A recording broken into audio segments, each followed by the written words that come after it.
অনুরাগের ছোঁয়া নতুন পর্বে দেখা যায় সূর্য মিশকার সামনে দীপাকে নানান কথা শোনাতেই থাকে।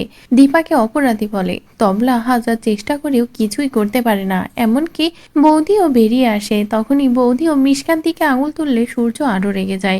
এক পর্যায়ে দীপা বলে, তোমরা সবাই থামো, ওনাকে বুঝিয়ে কোনো লাভ নেই। একটা মুহূর্তের জন্য আমার মনে হয়েছিল যে সবটা হয়তো ঠিক হয়ে যাবে। আজও ওনার ভিতরে একটু হলেও আমার জন্য জায়গা আছে, কিন্তু না, আমার সবটাই ভুল ধারণা। আমি আর কোনো কিছু নিয়ে চেষ্টা করতে চাই না, যা হবার তা হয়েই যাবে। এরপরেই দীপা বলে, 1 মিনিট দাঁড়ান ডাক্তারবাবু, বলে এই সূর্যের লাঠিটা এনে দেয় আর বলে, নিন, আপনি যেতে পারেন, তবে একটা কথা মাথায় রাখবেন, 6 মাস কেন, 6000 বছরও যদি আপনি আমার সাথে থাকেন, তবু আমি আপনাকে ডিভোর্স দেব না। কারণ আমি আপনার সাথে থাকার জন্য 7 জন্মের বাধা বেঁধেছি, এত সহজে তো আমি ছাড়বো না আপনাকে।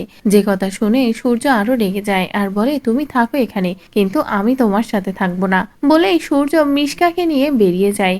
এদিকে দীপা তো কান্নাকাটি করতেই থাকে। ঠিক তখনই সোনা রূপা ফিরে আসে। সোনা রূপা ফিরে এসে মাকে কাঁদতে দেখে বলে, কি হয়েছে? এদিকে রূপা তো বলে, স্কুলে অনুষ্ঠান আছে, সেখানে সবার বাবা মা যাবে, আমিও আমার বাবাকে নিয়ে যাব মা। এদিকে সোনাও একই কথা বললে দীপা রেগে যায় আর বলে, নেই তোর বাবা, আমি জানি না তোর বাবা কোথায়, আর কখনো এমন কথা বলবি না।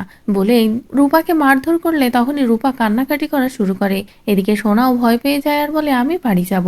অন্যদিকে মিশকা সূর্য বাড়িতে ফিরলে লাবণ্য তো মিশকার সাথে সূর্যকে দেখে রেগে যায় আর বলে, এই মেয়েটার জন্য তোমাদের জীবনটা শেষ হয়ে যাচ্ছে, বারবার কেন একে তোমাদের মাঝে ঢুকতে দাও? তখনই সূর্য বলে, মা, ও ছিল বলে আজ আমি বেঁচে গেছি, আর ওর দিকেই তোমরা আঙুল তুলছো। এভাবে সূর্য কথা বললে সকলে আরো বেশি রেগে যায়। এক পর্যায়ে তো মিশকাকে বাড়ি থেকে বার করে দেয়, কিন্তু বেহায়া আবারও সেখানেই থেকে যায়, কোনোভাবেই সূর্যকে ছাড়ে না। এদিকে সোনাও বাড়ি ফিরে আসে। সোনা বাড়ি ফিরে এসে নিজের বাবাকে পেয়ে খুশি হয়ে যায়। সূর্যও সোনাকে নিয়ে উপরে যায়। এদিকে রূপার কষ্ট দেখে দীপাও কষ্ট পায় আর বলে, না, এভাবে তো হাল ছাড়লে চলবে না, আমি আমার মেয়েকে সবকিছু ফিরিয়ে দেব।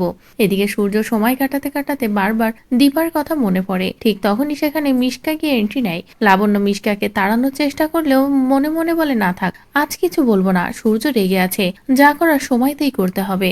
এদিকে দীপার কষ্ট দেখে রূপা মনে মনে বলে, আমি আমার বাবাকে ঠিক ফিরিয়ে নিয়ে আসবো মা, এবং তোমার কাছে ফিরিয়ে দেব। বাবা আসবে, তোমাকে সরি বলবে, তারপরে আমরা সবাই একসাথে থাকবো। এভাবেই যে যার মতো পরিস্থিতি সামলানোর চেষ্টা করে। আর এভাবেই শেষ হয়ে যায় আজকের পর্ব। তো বন্ধুরা, এই ছিল অনুরাগের ছোঁয়ার আজকের পর্বের আপডেট। আগামী আপডেট পাওয়ার জন্য অবশ্যই আমাদের চ্যানেলটি সাবস্ক্রাইব করো।